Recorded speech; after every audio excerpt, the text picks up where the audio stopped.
to walk around because the cords are in the way. Sorry, I had to awkwardly walk around because the cords were in the way. I wasn't close enough to the wall. Okay, so I'm mic'd up here for the recording. So if any of you staff folks or have coworkers or fellow partners in ministry who can be here today, know that it's being recorded.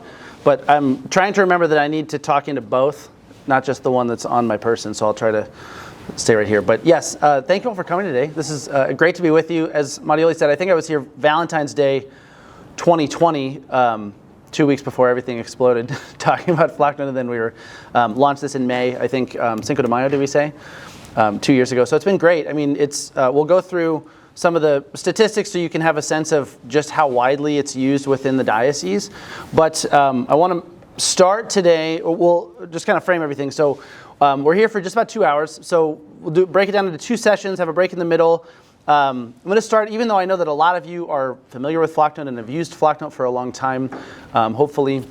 I know that there's always, refreshers are always good, because you may or may not have chatted with us or gotten a full training or something that might be working really well for what you're using, but there's always stuff that is always, to reset is always good. And then also we're going to go through some lesser known features and best practices just to kind of, again, help to reset and make sure that you can reassess and say, okay, it's going really well, but here's some place that's an easy win that we can get more fruit, or here's a better way that I can do it than I didn't know existed, something along those lines. So we'll go over that in our first session, about 45 minutes or so. You can feel free to raise your hand with questions throughout. That's totally fine with me, but we'll make sure, of course, to save time at the end of each session. So we'll take a break, 10, 15 minutes in the middle, and then we're going to talk about, we'll do the communications part first, and then our Flocknote people, kind of the extended set of features that the diocese is also paying for you in the second session. So as long as that sounds good and there's no questions, we can jump right into it. So again, just by way of a refresher, so how many people have actually never used Flocknote before? Is there anybody in here who's never used Flocknote before? All right, welcome. Okay, great. How many don't use Flocknote more than like once a month? Anybody? Okay, well, all right. So pretty consistent users. So everybody else uses it more than once a month in the room? That's great. Okay, awesome. So we'll just kind of do a reset again. So Flocknote's been around for about 12, 13 years. For most of our existence, we were communication only, but we've, again, since broadened that out so you can collect more information and do more things with your parishioner records and all that type of stuff. But the approach to Flocknote, it was founded in a real Catholic parish down in the Texas area when our founder was there and was starting to volunteer in ministry and started to see, frankly, how bad how bad the parish was at communicating between ministries and then getting a message out to a large group of people. So to make the long story short, he set him down the road to create Flocknote, which kind of falls into 3 main buckets, 3 main pillars, if you want, in terms of the approach that we take to this and why it's hopefully worked out so well for so many of your parishes. So number 1 is just the bread and butter of Flocknote. So what we call smarter email and text messaging. So it's not just email, not just texting. Why is it? These 2 things are where's my phone? Right here. We're all carrying these around in our pockets. We're all probably checking them a little bit more often than we'd like to admit, definitely myself included. But in terms of getting a message to people, we know that there's social media, the website, the bulletin, all that type of stuff. Those things are important as in an overall communication strategy. But as far as getting a message directly to a large group of people, email and texting are just far and away the best ways to do it. So we picked those 2 for that reason. But we say smarter email and texting because there's lots of ways to do emails and texts, either separately or together.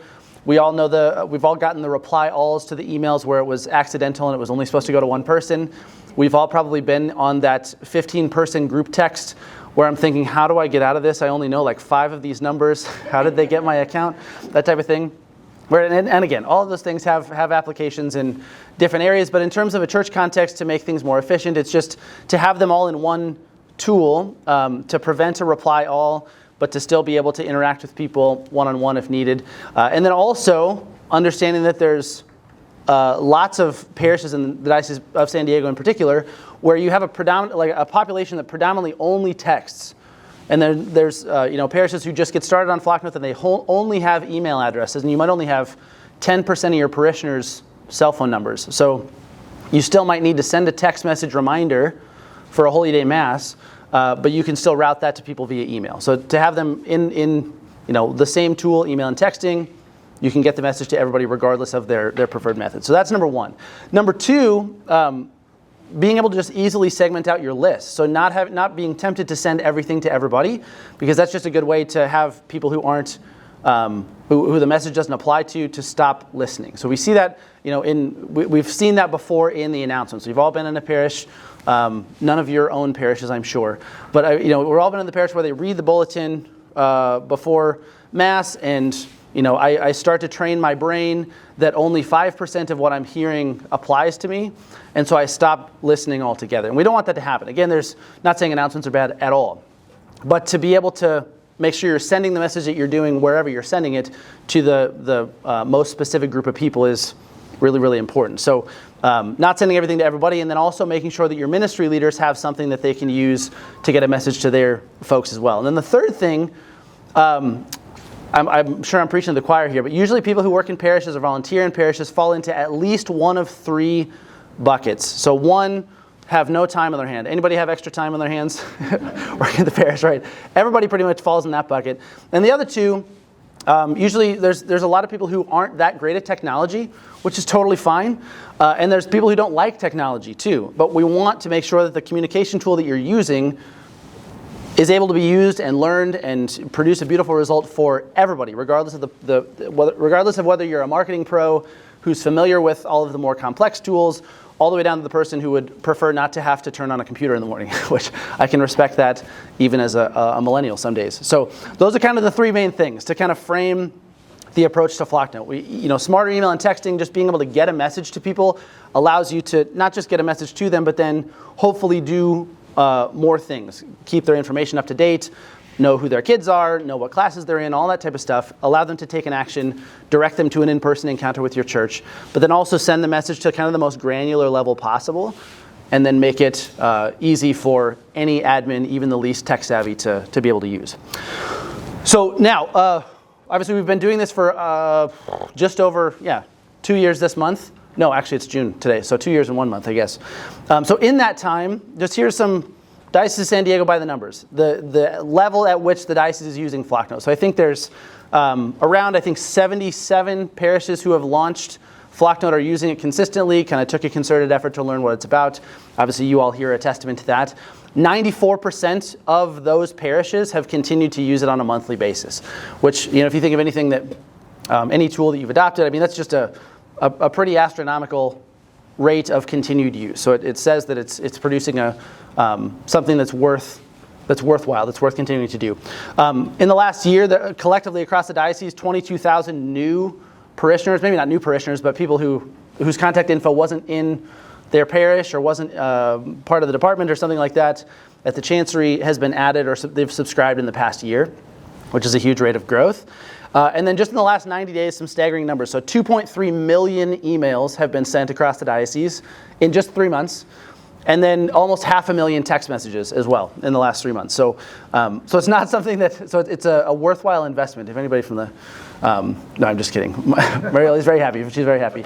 But it's being used at an astronomical rate. So that should be very encouraging to know that parishioners in the Diocese of San Diego largely aren't saying, I only hear from the church when they want money, right? That's like the old adage. This is no longer the case, even if it was at some point, right? It's just no longer the case. They're hearing from you, and this is a really super positive thing. So pat yourselves on the back for that. But just wanted to give a sense of the magnitude here. Okay, so now we'll get into kind of the meat of this, unless there's any questions or comments on any of that stuff so far. Okay, great. So I'll exit out here. Let's see if I can move this. I'm going to move the microphone. We're good.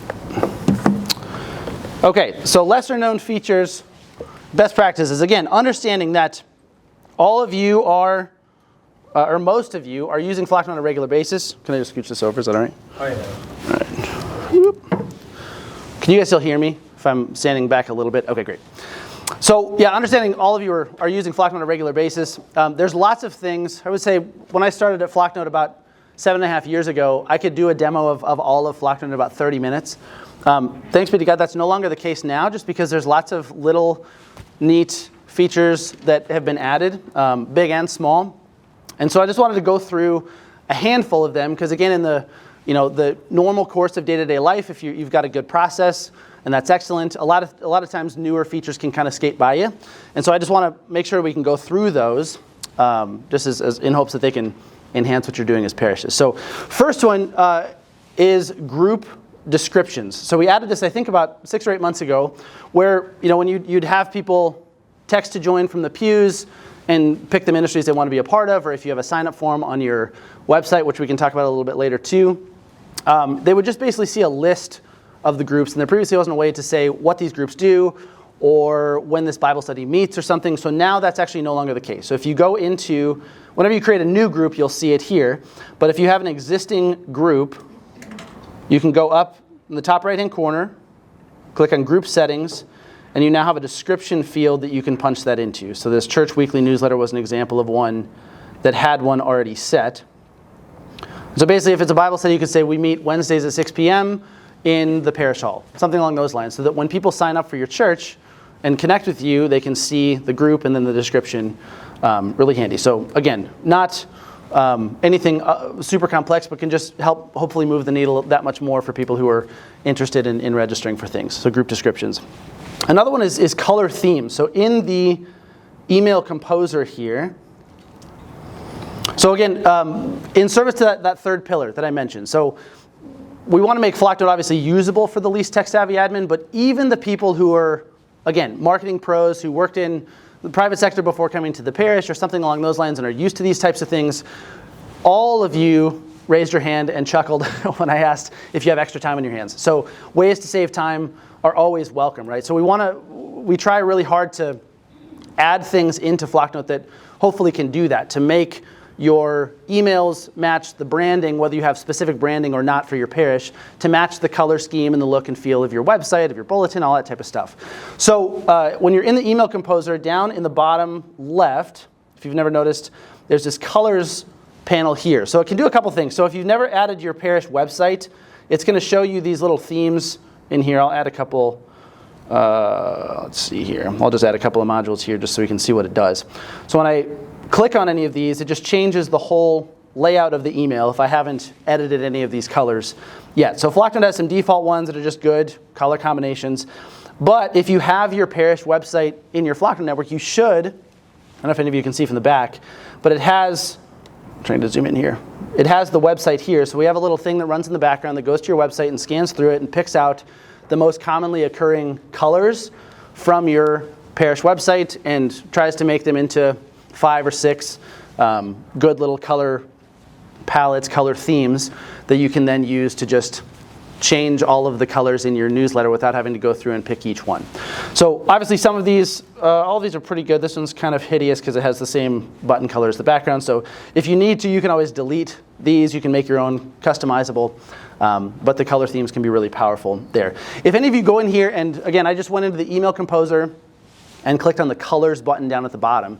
If any of you don't see your website there, just email us, because sometimes it maybe it was in there before we launched this feature or something like that, and we can just basically have it rerun so you can use those there. Okay, color themes.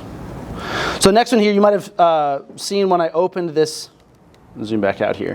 When I opened the email composer was the email templates feature. How many of you have used the email templates feature thus far? Good, a good handful of you. Okay, great.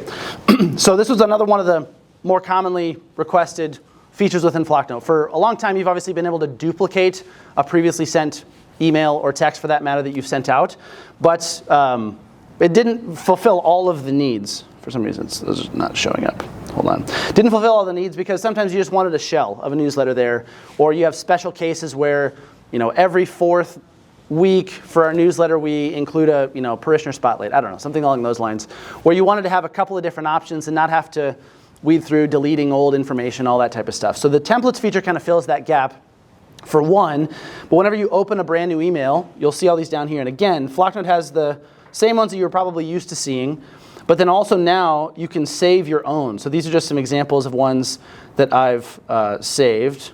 Here's one for, I'm not being paid by Hallow, I promise. I was just helping a parish do this and I saved it for myself. But this was just a template that I had saved in here, and so I just literally clicked on it and it popped up all of the information that was in it. And so if I go make any edits to these, if I add in, another button here or a poll or something like that, and I want to resave this, the little ellipsis down in the bottom right, I can click Save as a Template. And you'll see if you're a super admin, you can do 3 things. So you can save that just for yourself. So if it's just for your own personal use, you can save it for yourself. You can save it to the group that you're in. So if you have a person who does your weekly bulletin, digital newsletter, something like that, who's maybe just a volunteer or something, and you just want to save a template for them, you can click the group that you're in and just save it for just that group, or you can save it for the whole parish. And I know that there's some department directors in here, and Leo's over here too. What the diocese is also able to do, I'm going to open this example here from the Archdiocese of San Francisco. What the diocese is also able to do is provide templates to you. So if there's evangelization initiatives or the appeal or an announcement about Cardinal-elect McElroy being installed in August, something along those lines, they can actually also provide some templates there too. And then obviously they would probably notify you. So they just sit there waiting for you to enable those. They don't go out automatically. But there's a way for the diocese basically to provide you some of those as well. So the email templates can be really, really handy, really, really powerful. And then lastly, if you need, again, just the same as the rest, if you need to delete some of these, if I wanted to delete this salsa fish fry because Lent is over, I can just click that button there. Even if you make a mistake on one and you save it, you can just delete it and resave it. Is a good way to get to that. Okay. Any questions on color themes or templates? Ideas, positive use cases? That's another one too that I'm more than happy to let somebody talk if they have a good story of how it's helped them in particular. So feel free to raise your hand. If not, okay. All right. Next one, the image library. So how many of you know what I'm talking about when I say the image library? Good. Okay, good. Yeah, almost over half. So within Flocknote, again, in service of that, hopefully saving you time, making you look really good without you having to design a nice email header.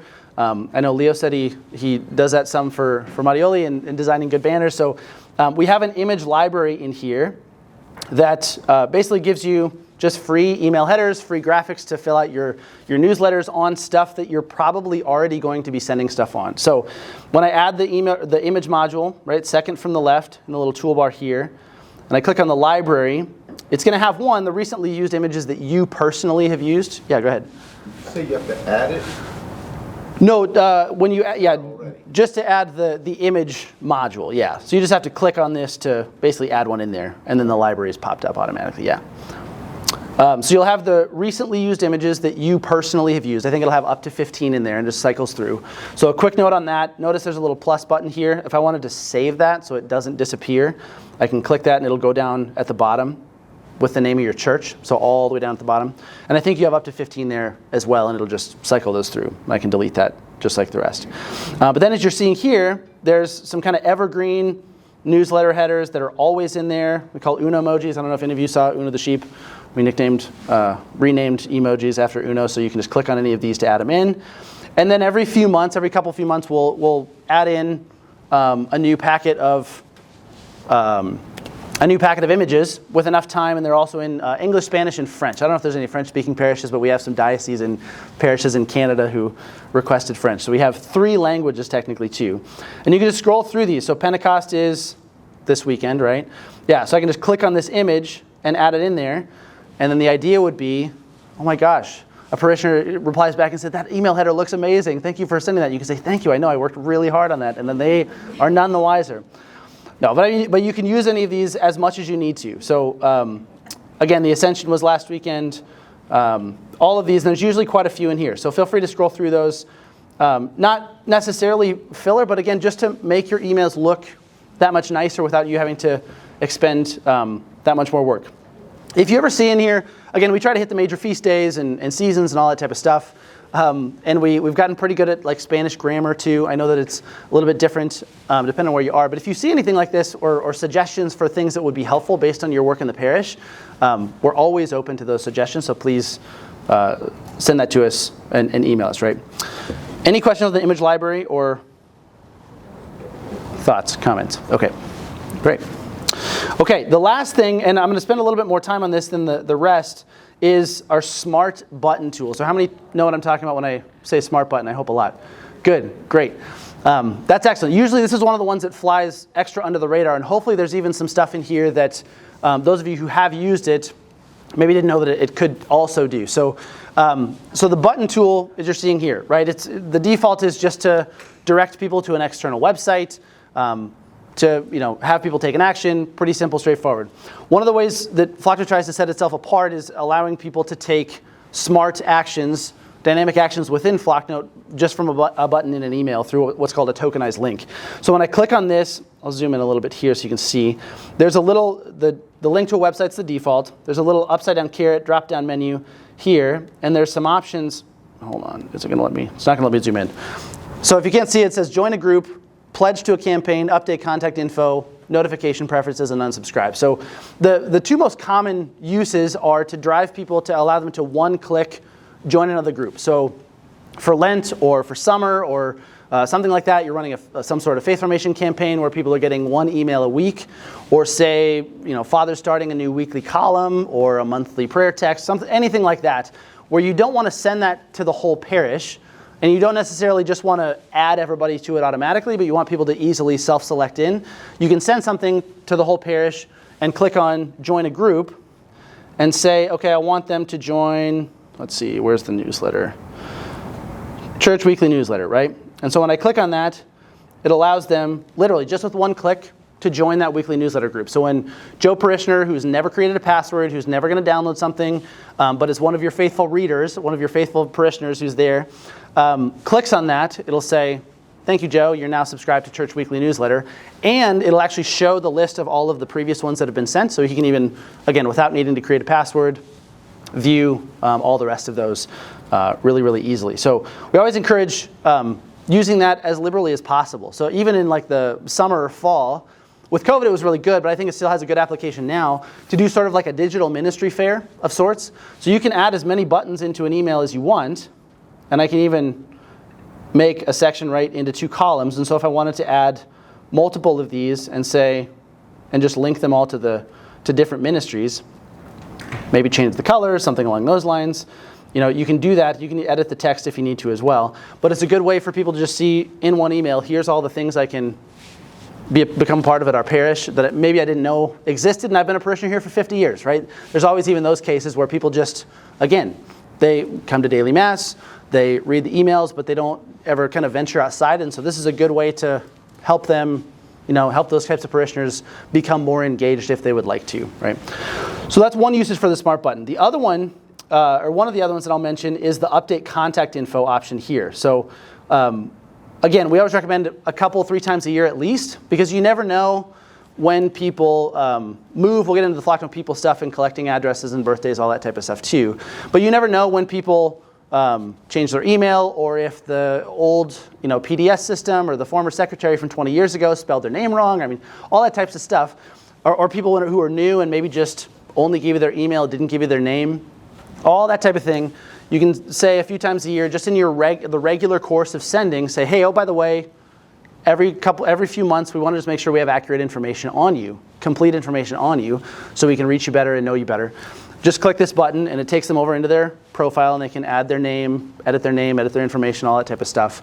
Again, without needing a password. There's going to be some protections that are kind of built into that. So if you're an admin, obviously it won't let them edit your information without you approving it, all that type of thing. And then there's also actually going to be some trusted device functionality coming within, I think, the next month, where even those people kind of outside that one action, they'll be asked to punch in a 6-digit number on their phone to take some other action, even for regular parishioners. And we'll talk about why that's the case even more in a little bit. So update contact info can be really, really powerful, because you never know. You always know the information that you do have, obviously. And there's always kind of an assumption, especially if you have a large list already, 1,000, 2,000 people, where you assume that you have all the information on the people who want to be connected. But what we found is parishes rarely know. It's a lot of times the case where you don't know what you don't have. And it's always there's always way more out there than anybody expects. And it's not anybody's fault, but it's just a really, really nice surprise, right? You might be assuming, oh, people aren't going to give us their cell phone numbers. But people are willing to do that if they're coming and giving their time to your parish, if they're giving their money to your parish, if they're entrusting their kids to you and all that type of stuff, yes, they are more than likely willing to get a text from you on the things you'd want to send them to, right? So update contact information, always good to put that on the schedule at least once a year, if not 2 or 3 times a year, to make sure you have accurate information on. Then last one here, so there's an unsubscribe option here that might seem a little counterintuitive. Obviously, every email that you send out from Flocknote has an unsubscribe button at the bottom, but it's never a bad idea. Again, maybe once a year when you're sending something out weekly, or people moving, or if, some people move away in the summertime, or whatever the case might be, to just periodically say, hey, do you still want to receive these messages from us? And it seems counterintuitive, but it actually shows kind of a level of extra care for them and respect for their attention and time and stuff like that, to say, we just want to make sure we're actually giving you a huge button to opt out of what we're sending, just to make sure that they still want to receive it. So that's why we have that in there. And there's also a notification preferences one in there, and a pledge button that I'm going to tease right now and wait, and we'll talk about that a little bit later too. So that's the smart button icon in there. Okay, so those are the lesser known features that I wanted to cover. Again, any questions or thoughts or stories on how any of them have been helpful for your parishes? We'll move over into the best practices if not. And feel free, don't be shy. We're all friends here, I promise. Okay. All right, great. So moving on to the recommendations. So 2-part, just for this communications portion. Again, lesser known features to hopefully kind of round out how you're using Flocknote, but then just some good best practices to kind of keep in mind as you go through the course of the year, as we're entering into the summertime, where things are starting to slow down a little bit more. Again, where it just hopefully helps to kind of streamline and continually be refining what you're doing at least on Flocknote, right? So the first thing is just, I guess we're almost to the end of spring. We're in the middle of spring, right? Towards the end of spring. I don't know. Spring cleaning, we can still call it spring cleaning.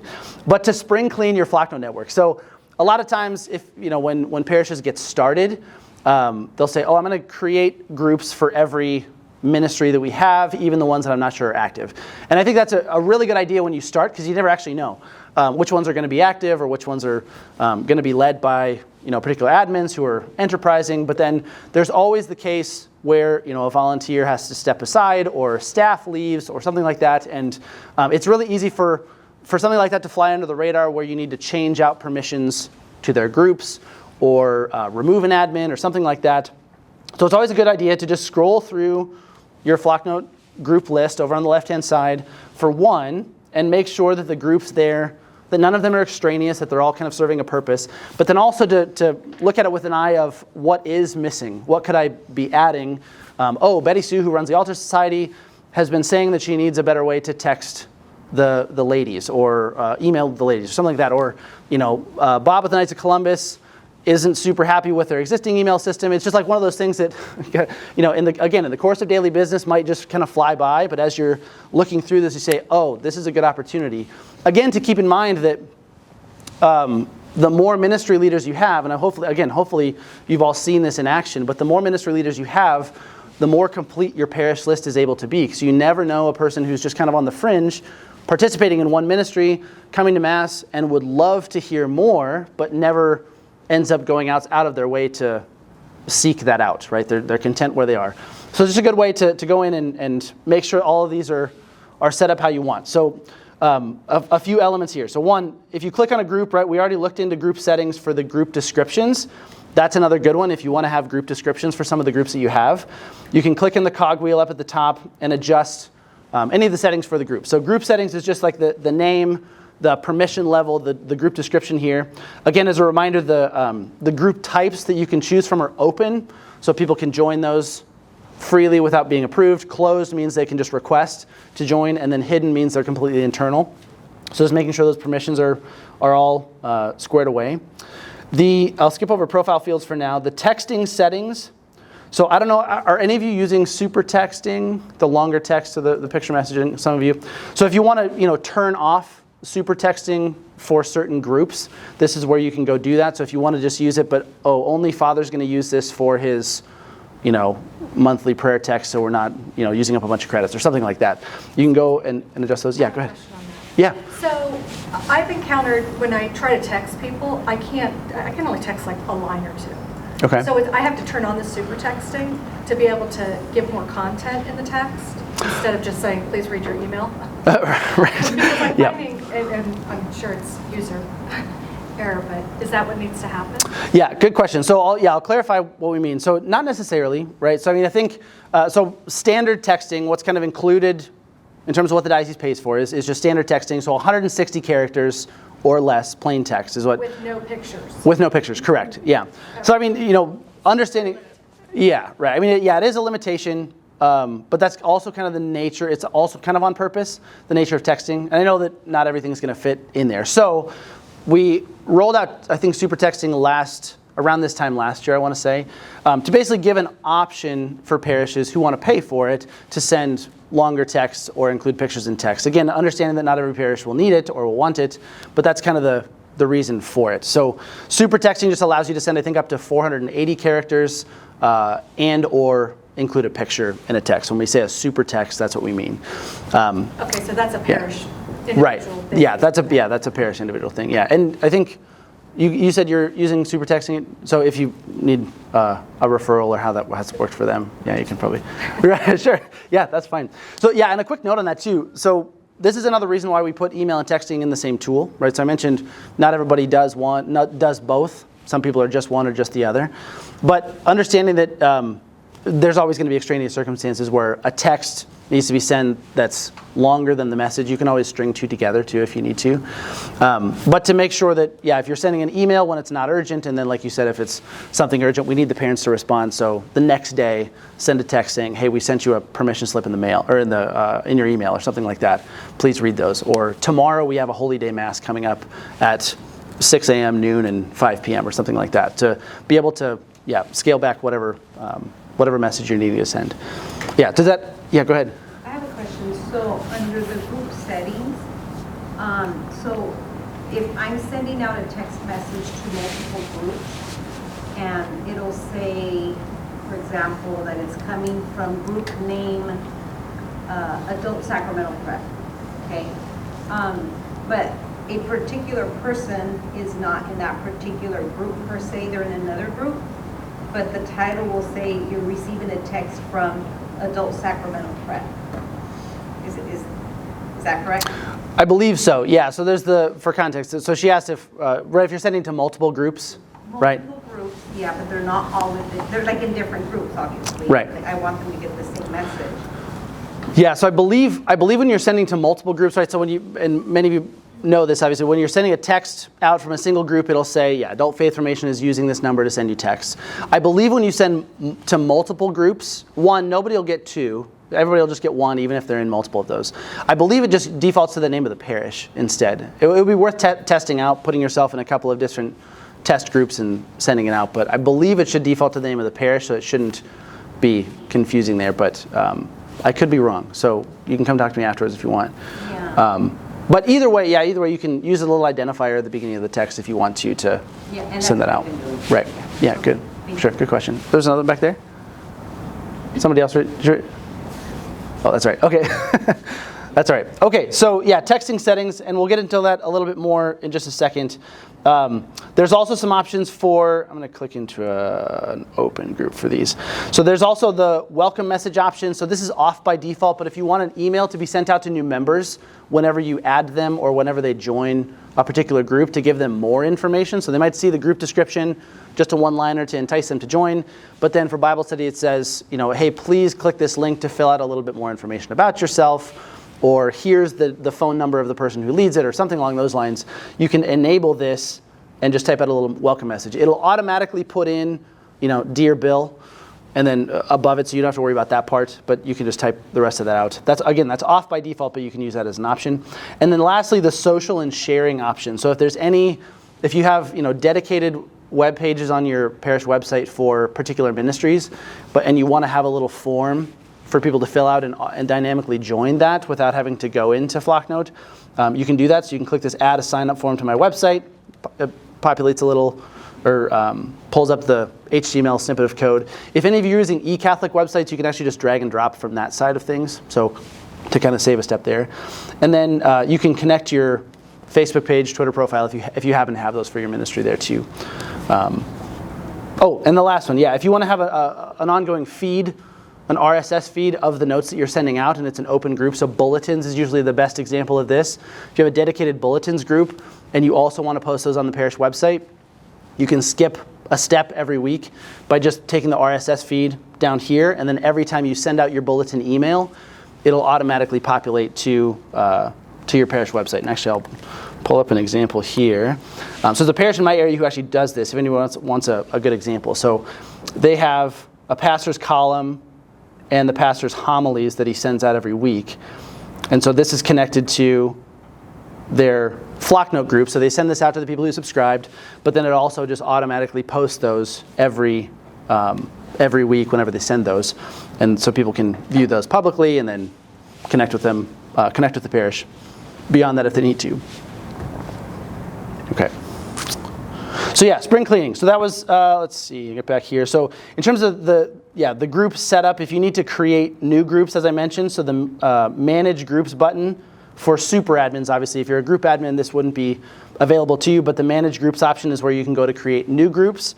And then where you'll notice the little icons next to each of these if you need to rearrange them, or somehow a group got miscategorized the last time you did it by accident or something, you can just rearrange those just by clicking and dragging, or the little ellipsis lets you bump them into subgroups there as well.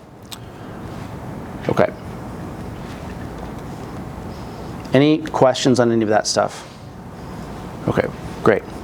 So I'll move into Sign Up Sunday, text to join stuff. Who here has done a Sign Up Sunday or announced from the pulpit? Nice. Anybody else? Only one? Okay, good. So this is, good fertile ground here. So, I always like to use the acronym ABC for Always Be Collecting. How did that go for your parish? How long ago was it? If it's okay to ask. We've done it twice because we kind of launched right before COVID hit. Okay. And then now that the attendance is picking back up, we did it again. So I went out to make a pulpit announcement and I asked everybody to take out their cell phones from church. Nice. And they were like, what? And told them about this is the new way we're communicating, and would encourage them to send a text message or IHM or Ramona and signed up that way. And then on top of it, the information was on the bulletin as well. Okay. And it worked pretty well. Great. Yeah, that's glad to hear. What was the rate of growth? Would you say it was about what you expected, more than you expected, less than you expected? I would say more than what we expected. Okay. I didn't plant her in the audience, I promise. No, that's good to hear. So, and then what was the feedback that you got from parishioners afterwards? I would say there was maybe 5% where it was the older generation that was really struggling for change or afraid of the technology, or why do we got to change the way we're communicating now. However, I feel majority of the parishioners and parents were all for it. And Okay. this is great. Text messaging would be wonderful. Okay, great. That's good to hear. And last question, have you heard from any of the older parishioners since then who have kind of become more accustomed to it? I actually just recently had one on Sunday where she kind of felt like her small Bible group is still struggling and say that they don't know how to use Flocknote. So we're actually on schedule next week to go to their Bible and do a little presentation. Oh, great. Put their ease. But I just saw on Flocknote that I opened it up that she's hitting the join groups right now. So she's usually Wow, all right. So hopefully it will be the same because the older folks are using email. So I think just showing them that it's similar. Okay, good. Yeah, thank you for sharing that. So again, I did not know that story, but I appreciate you sharing. So that's a good example of why it's good to, as we say, always be collecting. So if you think of, again, just capitalizing on the opportunities where you have a captive audience and you don't necessarily know whose information you don't have yet. If it's RE families or the Bible study or something like that, you know who's there, you know how to reach them. But again, periodically, we always encourage, a couple of times a year for parishes to do what we call Sign Up Sundays. So leveraging our text to join feature. Is anybody who hasn't heard about that before? Text to join, is it familiar, at least to most everybody? Okay. Oh, okay, great.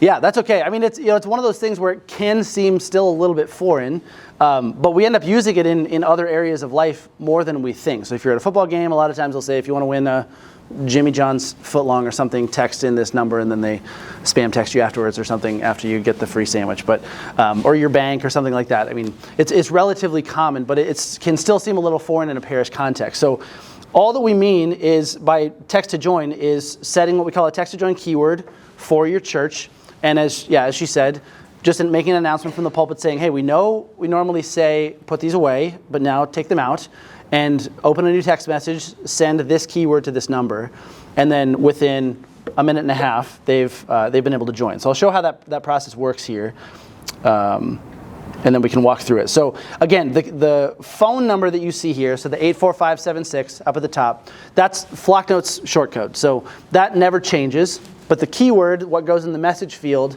is what's unique to your church or even to your ministry. So every parish gets one free keyword that you can use wherever you need to, basically just to have one in use at a time. But if you need to have multiple, if you have a large parish or a couple of particularly active ministries where you're getting new people all the time, you might take advantage of a second one or something. But basically they just text the keyword. So in this case it was Holy Cross Church, HCC. That's the only thing they put in the message field, not case sensitive, just make sure it doesn't autocorrect. And then within a couple seconds, it sends up a text back that says, thank you for joining, click here to connect to complete your sign up. But kind of ironic, a lot more people have dumb phones, non-smartphones are moving back to those. So even if you have people who can't click a link, they can just reply with their email, and the same process it walks them through when they go check their email. But notice it's not asking for a password, not asking for a download. Just enter your name and your email because it already captured their phone number. So if they did nothing else, you already have the ability to reach them via text with their permission because they texted in. And then after they save it, you'll see the list of groups that I mentioned. So the group descriptions would appear below those groups if you have any enabled there. And they can just tap on the ones that they want to join, or in the case of a closed group, request to join, and then they're done. That's literally it. If they hit something by accident, they can uncheck it from there. But I don't even think this page is going to go away if it hasn't already. But they can create a password if they want to, but really only admins need one. So this video is a minute and 30 seconds, and I think I took a little bit longer recording it on purpose to kind of narrate it, but within a minute or two, people can have that be done.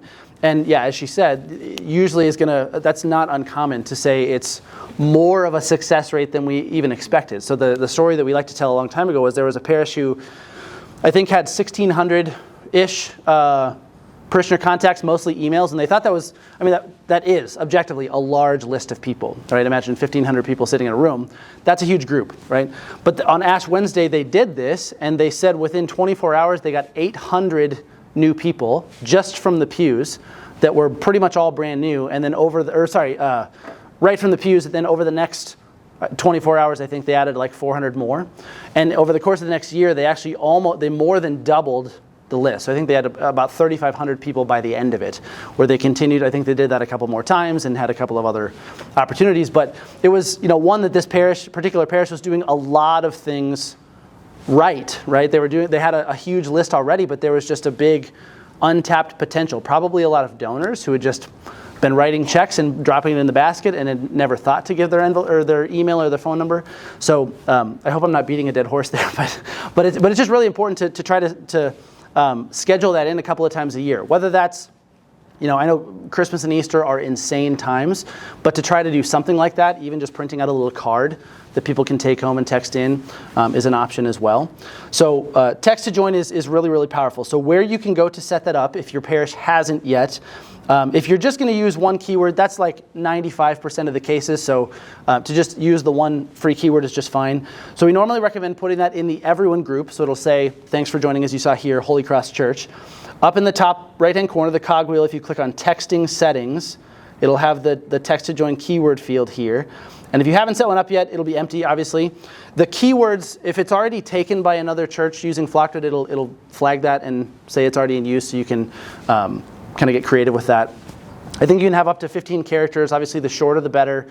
It's not case sensitive. It can be alphanumeric. So usually, if there's a good abbreviation for your church, or you're the only Catholic church in a particular town or a particular neighborhood or something like that, is a good one there too.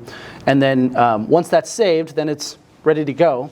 And if you scroll farther down, there's a couple of other options. So there's a custom message. You noticed the default message that came back that said, thanks for joining. If you want to have an additional message below that, you can put that in there.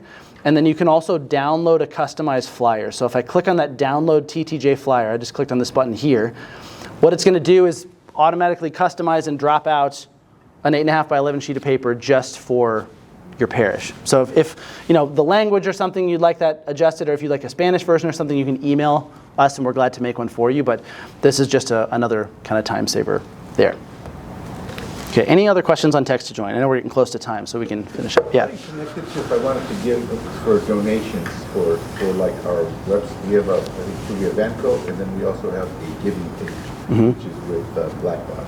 Yeah, good question. So for text to join, if you want to do like a text to give, that's actually a Special collection or whatever. Right. Yeah. So if you're pretty confident that you've got all your parishioners there, and if you don't maybe particularly care if you collect names and email addresses that time, you can actually just uncheck this call to action. So include call to action there. That'll take away the link over to Flocknote, and then you can punch in the custom message here to say, click this link to make a gift to our parish, and just paste the link there. And you should be able to get a shortened link too, so it doesn't take up a bunch of characters. But yeah, that's usually a good way to do it. Yeah. Mm-hmm. Any other questions on? Yeah. Also, if you wanted to send a text with the link of the bulletin, can you do it like that? Yes. Yep. As long as it's if it's embedded on a website somewhere, or if your bulletin provider gives you a shortened link to it, yeah, you can definitely do that. Yeah, as long as it fits within the parameters of the message. Yeah. For unsubscribing, when people unsubscribe, do we need to manually go in there and take them off? Because I've noticed that a couple people have unsubscribed, but their names are still there. Mm-hmm. Yeah, good question. So there's an option. Obviously, legally, we have to put a way for people to unsubscribe. So yeah, if they reply stop, it actually just turns off texting preferences for them. So it doesn't take them all the way out, because in some cases people are okay getting emails, but they just don't want to get texts for a particular group. So yeah, it should. If you see that they put like the stop sign emoji after the word stop, then you would have to. But yeah. Because in an email there's a little like frowny face. Right. Right. Yeah. I noticed those people are still on the list. Though. Right. So that just means they opted out of that type of communication. Yeah. They may or may not have taken themselves all the way out, but they at least turned that off. Yeah. Yeah. Go ahead.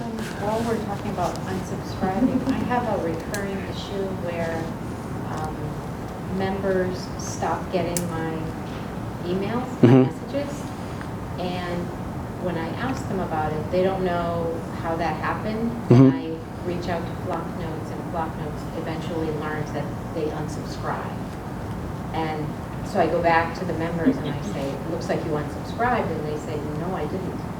So is there, I guess my question is a few parts. The first part is, when they unsubscribe, does a pop-up come up saying, you are about to unsubscribe, you will not receive any more emails? Does it have some kind of a warning? Because some of our older priests, I think, are doing it and maybe don't realize what it means. Right. Yes. So that happens. And then this is a good question to talk about, like the finicky nature of some email programs, that it's just kind of a reality of sending large quantities of email. So it probably is the case, if they don't remember unsubscribing, that their email providers, spam protections were kind of wonky that day, or like a little bit less sophisticated than like a Gmail or Yahoo or something like that, where it thinks that an email was spam, and so it unsubscribes you on your behalf even though you didn't want to.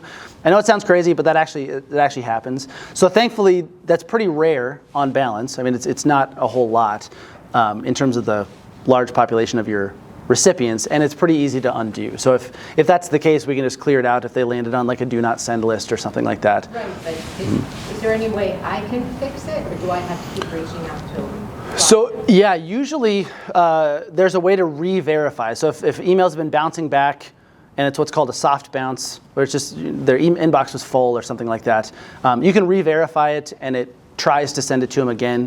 But again, in even rarer cases, even though we hear it relatively often, because it usually happens at least once or twice to everybody, to every church, not to every parishioner, we would have to go in and clear that out. So if you just see it being a repeat issue, then email us about those people, but you can. Circling back to the person and saying, did you get that? Did you get that? You don't have to necessarily circle back with the person. If it's a person who you know might not reach back out to you, I mean, that's kind of your discretion. But you can go in and re-verify people within Flocknote. But if you notice that you're just starting to hear from them more than twice, I would say, you can just reach out to us and just send them their name and their email, or send us their name and their email, and we can clear that out for you. And when would I use the re-verify versus send an opt-in email? Oh, good question. Okay.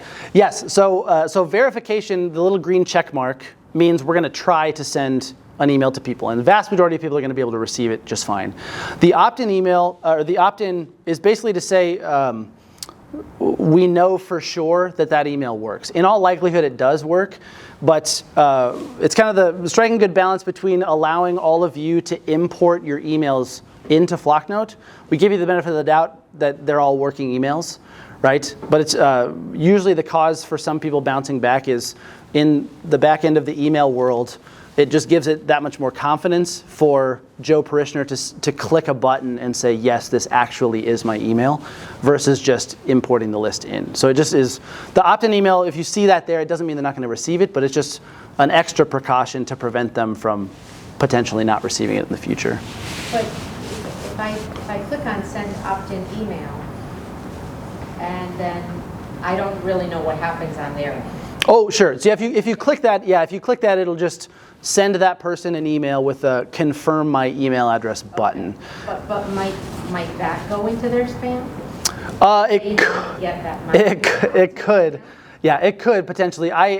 Again, that's pretty rare for that to happen. And if there's something else going on with their email address, then that actually wouldn't reach them at all. So usually the opt-in email is just good for people whose emails are already working or something, but you usually don't have to worry about that. But yeah, it's always a good thing to try. And if they end up not seeing it, then feel free to just email it to us, and then we can check it out. Yeah. Sorry, that's kind of, yeah, that's getting in the weeds with the email world. So I hope that made sense. Yeah. Mm-hmm. Any other questions? Go ahead. Yeah, John. So going back, you were talking about templates before. Sure. Mm-hmm. Is the way it's set up at the dioceses and the parishes, can a diocesan office create a template that's then the parishes can use, where you were showing before? Because we had somebody create a template for us by creating like an additional group they can find through the library. Mm-hmm. So are there kind of multiple ways of doing the template? Oh yeah, good question.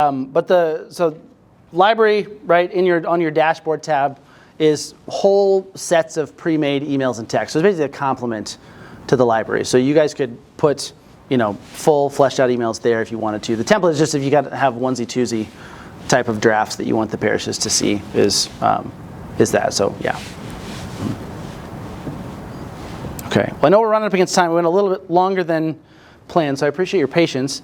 Let's see. Any last questions? Otherwise, we can break for 10 or 15 here. Yeah. Go ahead. What is more efficient, like sending like images with information, or the image on the text? For instance, an event, the mass of the Holy Spirit, an image of the Holy Spirit with the information there. Like I know like images are more attractive to people, but sometimes they have to download the images. If they don't do that, they will not see the information. So what is more effective? What do you recommend? Yeah, so did we hear the question? So what's more effective, sending the information on the image as part of the image, or putting it in actual text? So instead of a hard and fast rule, just kind of some principles to keep in mind when you're deciding, because I think it's a case-by-case thing. Understand that most emails are going to get read on a mobile device. And so understanding if it's a landscape view image, that's automatically going to shrunk down to the width of a phone. And so so a good test is to just open that image on your phone before you decide to put that in there, because it might make the text like 7-point font or something like that. So in most cases, if it's going to be a landscape view, just make the image and put the text below it in the actual body of the message. That, and then just make sure that the contrast is there. So I think it's either one has merit, but what I've seen, the emails that I've seen or the images that I've seen that are hard to read aren't necessarily small. It's that the background and the text are too close to the same color. And just make sure you have kind of like a color overlay or something like that over the picture so that the text jumps out a little bit more, to basically make your brain work or have to not work as hard to read it, because that just means that people won't read it. So not necessarily a hard and fast rule. I think in general it's usually good to keep images and text separate, but at the same time, if it's well designed and well formatted and you can read it fine on a phone, there's no real problem with it. Yeah. I have a question. So some time ago, you guys did have banners for young adult ministry, and then they just disappeared. So then I emailed you guys, what happened? And I didn't get a reply. Oh, What happened? Okay, gosh. Well, first of all, sorry that you didn't get a reply. I'm not sure what might have happened there. But yeah, so it was in the image library? Yeah, it was in the image library. Okay. Yeah. And so you have youth ministry, but the young adult ministry disappeared. Interesting. I actually don't know the answer to that, but I can check with the team and ask. Yeah, it might have just been in one of those, like in the fall batch of images or something like that, instead of the evergreen ones. But yeah, I can ask for sure. And I just have a recommendation, maybe more diversified images of young adults and maybe youth. Okay. Sure. Yeah. Yeah. I am on like the diocese team, and so not on the marketing team, but I know them. They're very nice. So and they're very receptive to ideas like that. So yeah. As well as levels. Oh, sure. Good. Yeah. I'll make sure to mention those. Thank you for your suggestion. Yeah. Go ahead. A follow-up question to my question a bit earlier. So if I have a priest who I send an email to, he's in a large group, and I send out an email to this large group, and I have some priests that didn't get it, and I learned that maybe they ended up in spam. I don't know. I'm not able to determine from them, why didn't you get it? I look in the record of my send, and I see that I don't see any error message. I don't see a bounce. I don't see it that anything was wrong to that priest. So then I eventually, after speaking with Flocknotes, I tell the priest, make sure you send a blank email to mail@flocknote.com so your server can understand it's safe. How can I then resend that email to him? Because I'm told I can only send it once, whether it goes through or fails, that's my only shot. Yeah. And I can't print it to scan it and regular email it to him, so I don't know how to Yeah. get it to him. That's a good question. So yeah, the easiest way would just be to duplicate the message, and in the to field, just put his name. So you can actually just send it to just one person. So, and it won't clog up the group or anything like that. Yeah, the little copy button at the top of the email. Yeah. Yeah. Do you think you guys might ever have the capability down the road of being able to create a PDF out of an email? So that's one of those things that like gets continually requested, and Uno told me actually a secret, and so don't tell anybody I told you, but I think probably before the end of the year, I think it's probably going to be one of those options. Yeah. Yeah. Okay. Oh, sorry. He asked if it's going to be possible to create a PDF out of an email. Sorry about that. Yeah. And so it's one of those things that is like a small enough feature request that it gets easily overlooked, but it's been requested often enough, and it's not that tough of a change, I think. So yes. So hopefully that'll be a possibility. Yeah. Great. So the Diocese of San Diego, as part of our partnership, has provided to all the parishes all of the stuff that we talked about earlier. So the standard Flocknote set of features, communication stuff, splitting people out into groups, sending unlimited emails and texts, unlimited admins, all that stuff.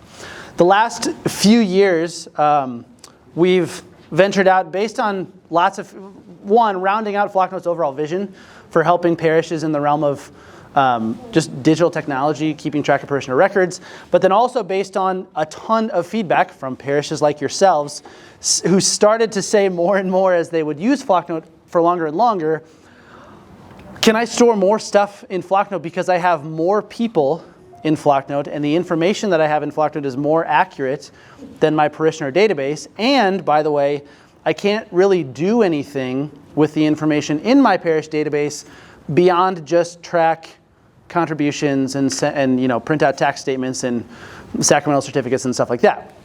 So it's kind of trying to solve that problem. We've kind of loosely described it as communication first people management, but effectively Flocknote People is a way for you to have all of your parishioner data, household information, sacramental data, documents, pictures of baptismal certificates, all that type of stuff, tracking contributions, tax statements within Flocknote People. So the diocese is paid for that too. Now, are you required to replace PDS or Parasoft or Gabriel or whatever you might be using? No. There's a whole lot of uses short of that just help enhance your communication efforts. If you're tied to your parish database, it can just basically be a supplement to it. So just being able to collect that information and feed it someplace else, you can do that. But then also there's a bunch of applications for religious ed. Now, before I get into that, I brought out the whiteboard to talk about why we have this approach. So why Flocknote doesn't look like any parishioner database that you've probably ever worked for before if you've worked in the parish for a long time. I'm going to draw a little spectrum up here. So Dynamic Catholic, about I think 10 or 12 years ago, how many familiar with the Dynamic Catholic study, right? To find out 4 signs of a Dynamic Catholic, and they were expecting something like the 80-20 rule in parishes to see what's the percentage of Catholics who do the large amount of the work. Normally it's 20% of the people do 80% of the work, and then the other 20% the other 80% do 20%, all that. What they found was that it's actually 7 and 93. So 7% were the quote-unquote Dynamic Catholics, the engaged people within the parish who, anytime you ask them to do something, anytime you ask people to download something or give to a campaign or volunteer for a pancake breakfast or whatever, they're there. You don't have to get them to jump through hoops or anything like that. Those are the people who are rock solid, are the bedrock of your parish, all that type of thing. On the other end, so there's the 7% right here. This is not to scale, so don't hold me to my percentages. On the other end, there is 11% who will still identify as Catholic on surveys, but they're functionally out of the church, right? They don't come to anything. They're pretty much gone. They're, one survey away from saying I'm no longer Catholic, right? So the 7% are the engaged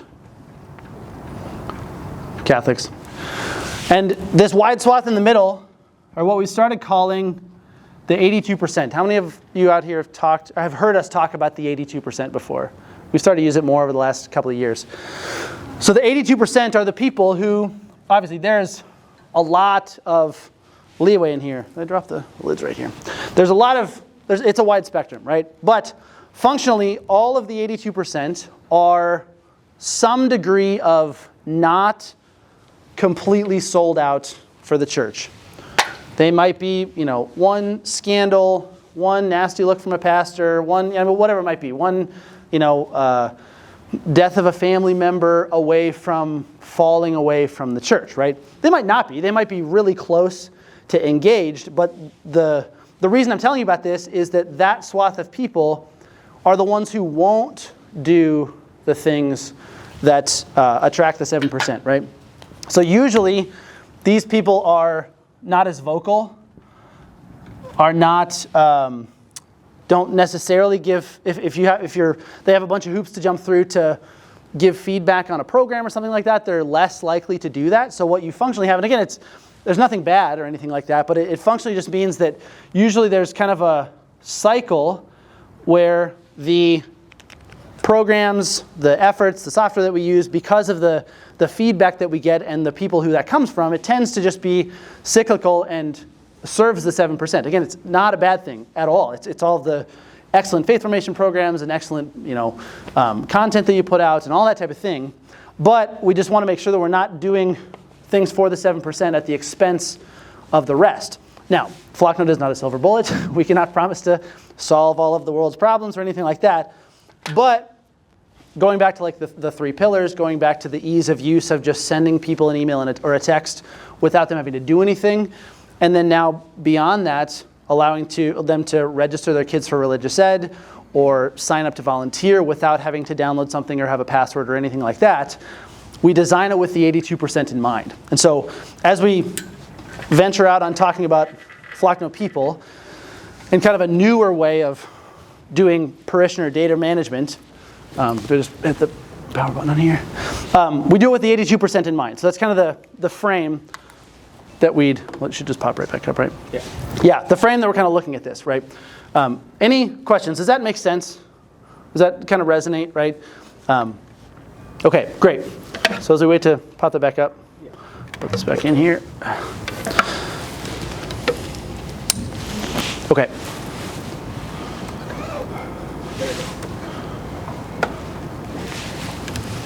All right. So so Flocknote people specifically. So it doesn't look any different. Just coming back up here. So all of you should have Flocknote people enabled on your Flocknote network. It's basically just an extended set of features. So the main places to look would be in your everyone group, in the cogwheel under here, profile fields. It'll allow you to set up the things that you would like to keep track of. So anything from the standard stuff like address and birthday and gender, all that type of stuff, to things you might not have had an easy way to collect before, like interests or occupation, where people can fill that out themselves, all the way down to sacramental records, the date, the time, the place, all that type of stuff. So that's profile fields there. So it's not a separate login. It's all just baked right in. It's just a wider set of features. So you all should have this. Super admins should all have this giving tab here. And we can go into each of these in more detail too. Just an overview, but if people have specific questions, we can talk more about it.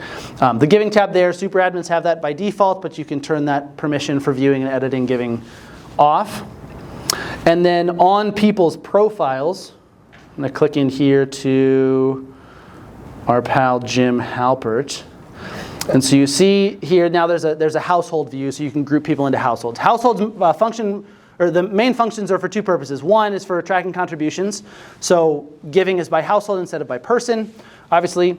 And then also, once you start logging people's children in, one of the most common things I've seen, and you can raise your hand if this resonates with you, when we've looked at PDS database or Parastaff database or something like that, we've seen this 5 of the same email. The same email is on each person in the family. And so it's not that it's necessarily bad. It just kind of muddies up the contact list. It would be we discovered that it would be really nice to have CC Halpert, who doesn't actually have her own email address, to still have her own profile, be in her pre-K religious ed group or Catechesis of the Good Shepherd or whatever it might be, and then have messages that are sent to CGS just route to the parents.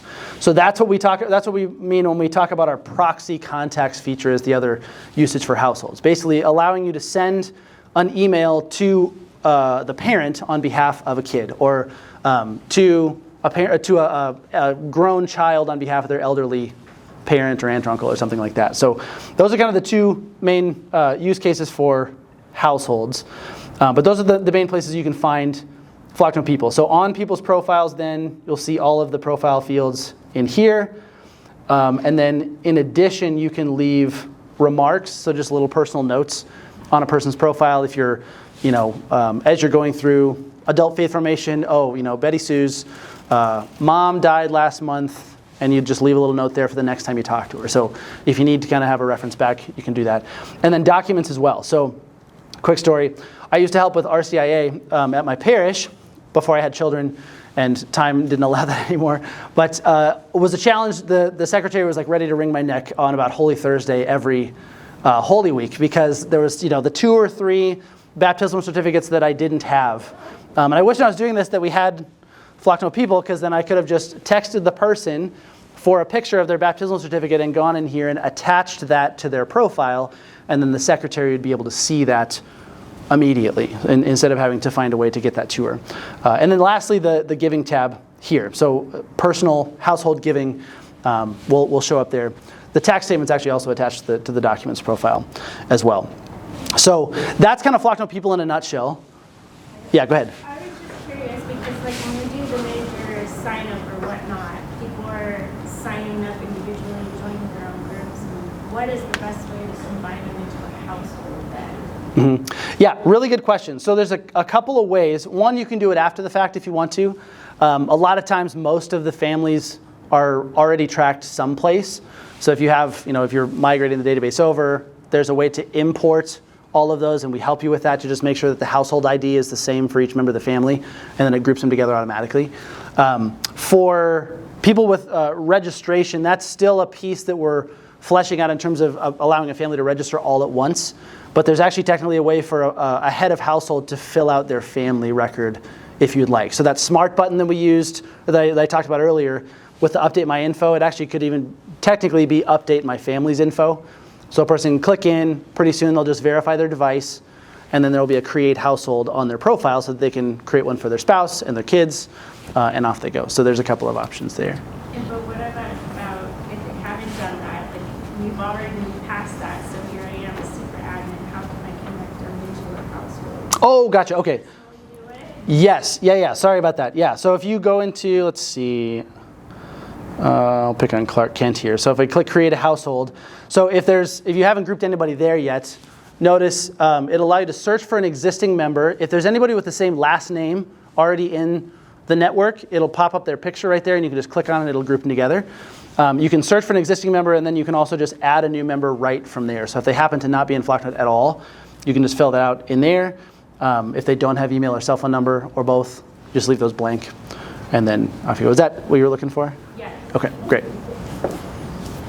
Another question? Yeah. Mhm. Okay, so you said if the child, can have a proxy email, is there a way with, like, you can have, if the child has an email and you also want the parents to do it, how does that work? Yes, it works exactly the same way. That's an excellent question. So it solves that, the safe environment compliance thing too. So it works exactly the same way. If Johnny Johnson here had his own email address, I would still be able to go in and make him a proxy or make his mom his proxy so that anything that's sent to him, even though he's actually going to get it, his mom will also get it. Yeah. Okay, so that's just by doing the proxy. Right, yeah. And so, and I'll review that. So I went over on the household view. If I hover over anybody's little circle here, I can click on that and click on Manage Proxy Contacts right from there. And that works for texting as well? Mm-hmm. Yep. Yeah. Yeah, John? Yeah, if Johnny Johnson has 2 phone numbers, you can't put them both in the same one, right? You have to create 2 different Johnny Johnsons. Is that true? Yeah, a good question. So yes and no. It kind of depends on the case. So there can really only be one active email or phone number on a profile at a time. But if you wanted to have, we actually just added this additional contact info option as a storage. So if you have their landline and their mobile number, make their mobile number the one that's going to get text, but then also store their landline in there. That's exactly what that's there for. Yeah. Mm-hmm. Yeah. Are there any other questions? To make sure I didn't miss a hand. Okay. Cool. Yeah. So that's again Flocknote people in a nutshell. So just to recap, this is already on all of your Flocknote networks within the parish. You're not required to replace your database, but important to note that you can if you want to. And then a quick note on again the way that it looks. Understanding that databases have looked kind of one way for as long as they've been in existence, and that's on purpose, and I think that's been totally fine. And because databases haven't always been actionable like they're able to be now, and so Flocknote has all of that just the same, but think of it as hidden behind the interface. So we don't put the database view there because it would just be extraneous and kind of clutter up the interface. So what we have here instead is the stuff that you can take actions on, and then if you ever need to access the database in full, you can just export the list out. So from the Everyone group, you just hit export, and all of the stuff that you have within Flocknote on all of your people just dumps out in a single click to an Excel file, and then you can take actions on that stuff from there. So if there's, I'll answer any other questions, and we can move on to what's new. Yeah, go ahead. Our database is, let's say, 900 people, but they always say that only 40% is reached. Is what? Sorry about that? Reach. I don't know how. Oh, when you send something out? When I send something. What Yeah. does it mean with the 60%? They didn't click on the email? Mhm. Or what is it? Yeah, good question. Yeah, so we're rewinding quickly to email open rates. That's totally fine. That's a really good question. So the analytics on an email, right, up in the top, this is a bad example because it says 100% reach, sorry. Let's try this one. This is a little better. Okay, so when you send something out, up in the top right-hand corner, it says 33% reached, but then note that 16 people have received it. So that's the total number who have received it successfully, have not bounced back. And if you click on that, you'll see that the reached is basically the number of people who have opened it and have been delivered a text. So I mentioned at the very beginning, right, if you send an email out, if people can't receive emails, you can deliver that to them as a text. And so basically, everybody who gets a text reads the text, whether they want to or not, because it's really short. So usually, reach just means the number of people who have most likely read it. And so that doesn't mean everybody else didn't receive it. There might be bounces, but I don't think we count those in there. And then the unopens are in there as well. Yeah. Under the link stuff, which is really helpful too, to see what people clicked on. Is Yep. there a way to see like who clicked on it? Yeah, good question. So we do track that. And I think the only reason that we haven't made that apparent is that clicks actually surprisingly aren't always that reliable. Because we've sent, or we've seen parishes where they have, like in, where's Johns Hopkins? In Maryland or, yeah, in the Northeast, right, yeah. So it'll be a parish, with a lot of people with johnshopkins.edu emails. And they'll ask us for the click rate. And we said, oh, so everybody with the Johns Hopkins email, that's really weird. They all clicked on all of the links. Just because like some email programs actually have like auto click through as part of their spam filtering. So it registers a click in here. So it's not necessarily always, but again, we track it. If you really would like to see it, we can always send that to you, yeah, as well. Sorry, did you have a follow-up question on that? Was that what you were looking for? No, that's right. How can I follow those that are not opening? How can I read them? How do you resend? Yeah. Something like that. I don't know how, because it's always the same people. How can I give the others? Right. Yes, good question. So, yeah, it's a really good question, and I know other email tools have like a one-time resend to the people who haven't opened an email. We actually, as it turns out, we don't have that on purpose, just because we want to, well, one. So Paul and I were chatting during the break. There's some people who have Outlook, say, and Outlook has a preview feature, and so they might preview the email and actually read it. But as far as Flocknote's able to tell, they haven't opened it, because the way that email opens work, it sends us back that says, oh, Paula downloaded the images from this email by opening it, but the preview doesn't actually register that. So you might actually be sending it to people twice. What's usually a better way to go about it is to, like the unsubscribe link that I mentioned. Again, it seems counterintuitive, but every few months just say, hey, we want to make sure that you're receiving this. Also, I know it's a bad habit, but and I told Paul this too, but I'll get an email and say, oh, I really want to read that, but I don't have time right now, even though I totally probably do. But I'll like click on it, or I'll mark it to the side or something with the intention of coming back to it, and then I never do. And so usually the sending to the people who haven't opened an email, even though it's totally understandable, usually ends up being counterproductive, because people see it and they're like, why am I getting this twice? You get more people replying back, or some people might be like, this is annoying, or something along those lines. And so, so unfortunately we don't have that, but usually there's ways kind of around it to hopefully reach those people, and you're probably reaching more than you think. Even so, yeah. Yeah, go ahead. I know you are saying there was something recently with Apple that you can't detect that anymore. Is that? Yeah, that's a really good question. So I'm glad you brought that up. So I think we have this in our FAQs now. It's still relatively new. So Apple Mail, just the default mail app on your iPhone or on your computer, if you use it, they ask you a question now when you set it up that says, would you like to, I forget exactly what it is, but it's basically a privacy setting to not have emails track you around the internet. Now, full disclosure, Flocknote has never done any of like the creepy stuff that you can do with emails. We'll just basically say, okay, you downloaded the images, so we can tell that you opened it, so we'll mark that you opened it. But other tools, businesses, whatever, aren't the case. And so that's normally what it's protecting against. But functionally, what it ends up doing is making email open rates less reliable kind of across the board. And so it's not, it's kind of a scary thing, 'cause it's like, oh, open rates, I rely on that a lot. But at the same time, it just allows you to kind of hopefully redirect attention to making sure that the stuff that I'm putting in my emails is of interest to all those people. So it's kind of a net good. But I mean, on the whole, I tried to test this with our head developer a couple of weeks ago, and we couldn't really even tell how specific it was. Like, it doesn't even seem like it happens all the time. Like, I sent to a Gmail address, and I sent to a dummy email that was with Apple Mail, and did the same for him, and he never opened it, but it registered as open, and I didn't, and it didn't register mine. It was very strange. So Apple's kind of mum about that, but just so you're aware, to not, I guess, overly rely on email open rates as much as that's a really good question. Yeah, thank you. Yeah.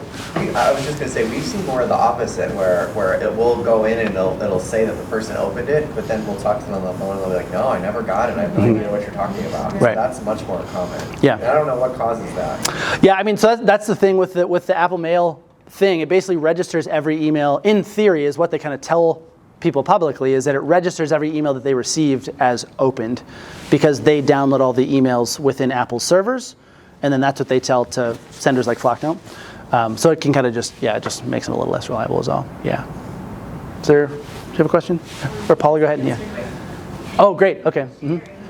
But a suggestion can be, because a lot of my parents say that they're just bombarded with so many emails, they don't even go on a regular basis to check their emails. So I send a text message, just to let you know, I just sent out an email, please check your emails, and that helps them as well. Good. So that will help with a small percentage. She should be standing up here next to me. No, thank you for sharing. Yeah, Paula, go ahead. If someone is listed in the unopened column, is it possible that they haven't opened their email, but they did get my message via text? Good question. So, yeah, again, to clarify, people who can't receive emails can receive that via text. So, no, it'll only ever send to one time or to one place. So it's an either or? It's an either or. Yeah, exactly. So if I have a member that has an email and a phone number, how do I know? In looking at Flocknote, how do I know which one it's being sent to? Is it being sent as a text? Is it being sent as an email? Mm-hmm. I was trying to find somebody who had both. So if we click on Clark Kent here, so it'll never go to both. You can always count on that. But in the groups tab on a person's profile, actually this is a non-functioning email, I think. Let's try this one. Yeah, okay. So in the Groups tab on a person's profile, if they have an email and a phone number, by default, both the envelope icon and the mobile icon will be blue, indicating on. So that just means when you send an email to that group, they'll receive it via email. If you send a text, it'll go via text. But if they opted out, so like John said, if they're still on the list and they replied stop to a text to just get emails, or vice versa, then everything would go to their texts if they had opted out of emails, or everything would go to their email if they had opted out. Sending an email to somebody who has an blue email envelope and a blue text image, because I'm sending an email, it only goes to their email? Right. Correct. Yep. Mm-hmm. That's a good question, though. Yeah. Actually, Matt, can I ask? So, in the event where you want to send an email, but you have the option to send it as a text for those that have opted not to receive the emails, you can do that too. Yes. Correct. Yep. And I'll run through that because, again, that's maybe another slightly lesser known. So in the email composer, there's the delivery tab down here at the bottom. And you'll see, by default, it'll say, here's this how many members, this how many people will get it as an email. And then there's an option to check the box to text people. Now, when you're sending a text, the email people who can't get a text box is automatically checked.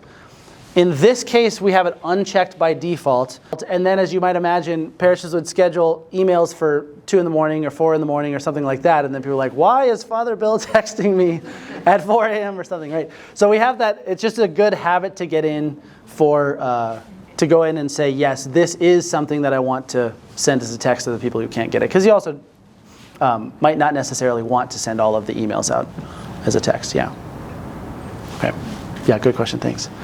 Okay, yes, one other item that I'll cover here, so related to Flocknote people, since we're here. You're seeing this intelligent info gathering box down here. This is another feature of Flocknote people to help your parishioner information get better over time without you having to do anything extra.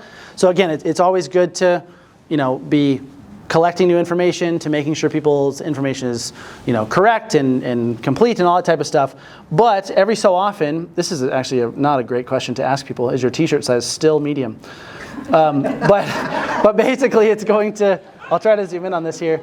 So the way that this works is if the intelligent info gathering box is checked, I think this used to have my face on it.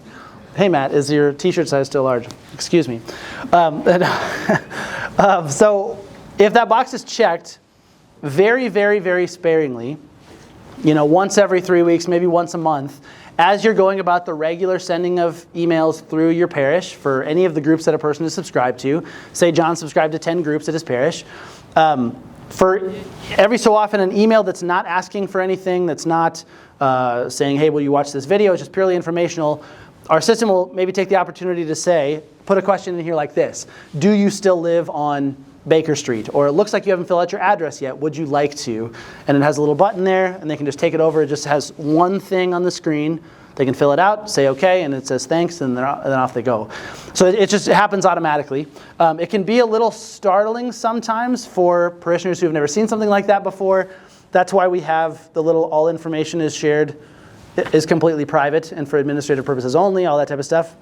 But just so you know, if people are asking about that, that's what it is, completely legit. And you can turn this off. So obviously, if you're tracking something like, let me see if there's one in here. In the profile fields, everyone in profile fields, if you're tracking something like deceased date, you probably don't want people saying, hey John, what's your deceased date? Looks like you haven't filled it out yet. That wouldn't be that great. So right, you'll probably want to hide that, or like baptism date, not everybody knows their baptism date. So when you're in the profile field, there's an option down here to say, do you want to have people ask, or do you want to have Flocknote ask people to fill that out? And then also for a date field that's not going to change, I don't need to have Flocknote keep it updated. Is your baptism date still on June 13th? Yes, because you got baptized once, right? So you can completely customize that, and no pressure either way. Also, for the sign up, if you want it to be collected when people text to join, or when people fill out a form on your website, you can adjust that there as well. Okay. Any other questions on Flocknote people just in general? I'll go over what's new because there's a bunch of new stuff in the last few months. Yeah, go ahead.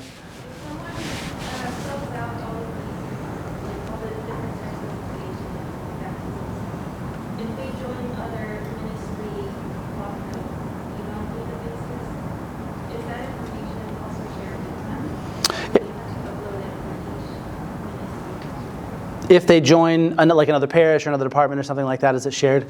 Yeah, really good question. So the default, the general answer is no, just for privacy concerns. And there's going to be some stuff that we'll be doing within the next six months to a year to kind of hopefully help make that a little bit more streamlined in a case like the diocese where, I might go to the parish down the street, but I'm a parishioner at a parish across town, something like that.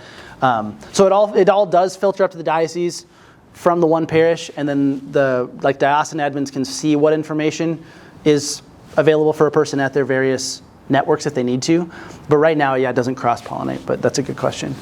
Mm-hmm. Okay, great. So just in the interest of time, wow, gosh, it's already almost 11:30.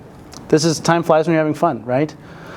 Okay, so really quickly, so I know that when we first introduced this, and we've talked about it off and on, Flocknote people was, originally, we were moving towards being able to replace an entire database, so I wanted to make sure, just as by way of an update, what's new in the past, like 8 months to a year-ish.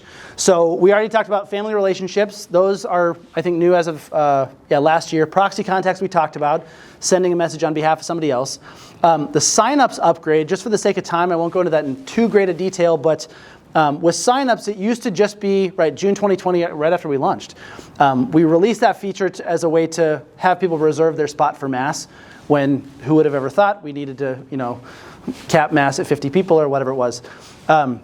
So now we've expanded that to where parents, when they're grouped together with their kids in a household, can do things like register them for RE, or sign their kids up to be an altar server if you want to have your liturgical ministries on Flocknote and have people start filling that out on their own instead of having a secretary or somebody spend a lot of time filling that out manually.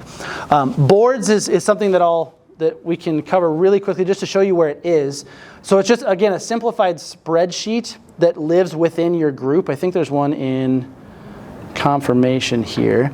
So it'll just make a line for each member of your group. So this is a board up here at the top. You'll see the board's icon next to the people tab in the group list.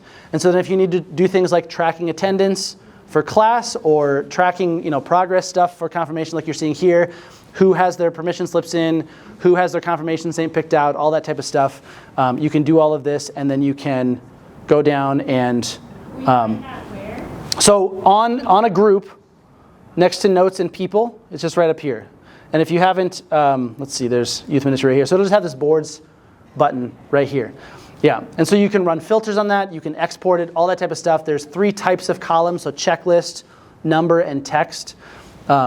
Again, it's still a relatively new feature, so we're making sure to continue fleshing that out, but it can still be super duper powerful. So you can think if you're having parents sign their kids up for RE, it drops the kid into the group. It'll already have the columns filled out for are they coming to these classes, have they filled out their confirmation saint, all that type of stuff. So that's boards.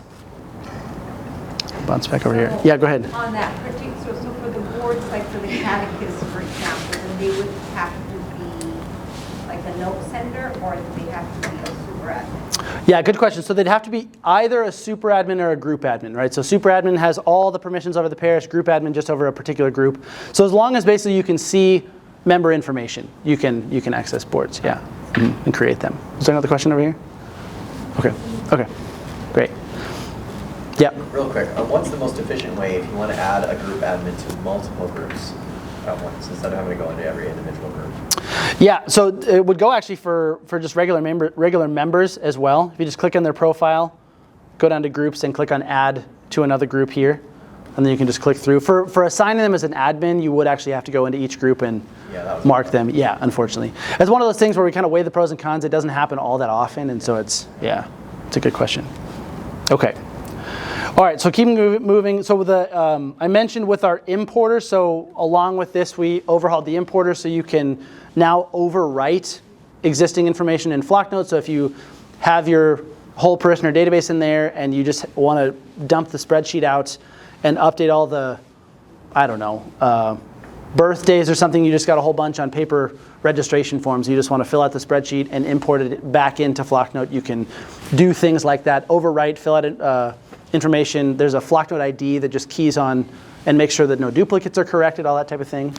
There's a bunch of small granular imports to giving. So business managers, I don't know if anybody in here is a business manager, but I think we got a lot of good feedback from lots of business managers all over the place for just little things that needed to be in there before they could actually move all the way over. So tax deductible and non-tax deductible funds are now in there, being able to split gifts, being able to delete batches, add to batches. There's a bunch of little small stuff in there that's been added.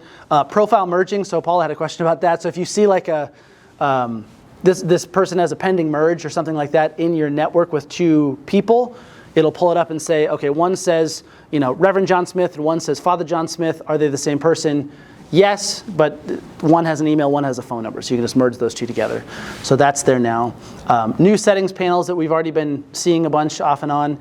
And then lastly, that we just added our pledges and campaigns. And so if you have a capital campaign going on or a building fund or something like that, you can now track all of that. And that, I teased it earlier, with the smart button, you can actually put a button for pledging to a campaign in an email there now. So I'll show what that looks like with this little fund here. So this church building fund made a campaign here.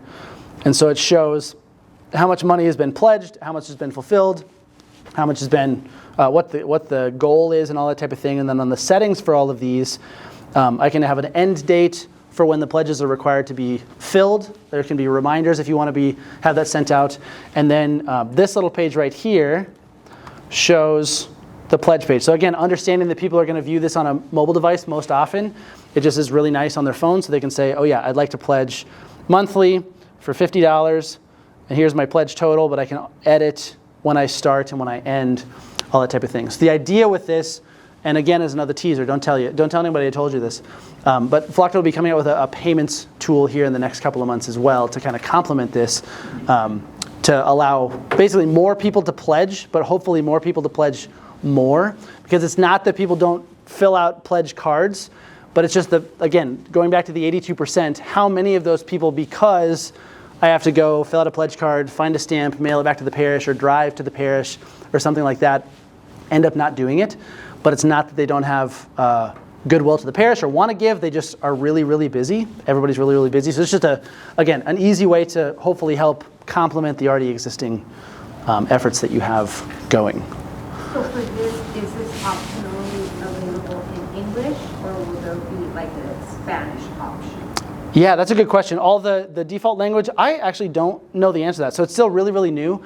I would imagine there will probably be an option for Spanish, but I'll make sure to ask and get back to you, yeah.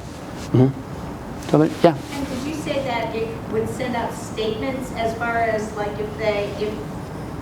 even for religious ed, if they're making payments of $20 a month or something like that, can we send out statements? Yes, really good question. So when you're entering, so this is in the giving page here.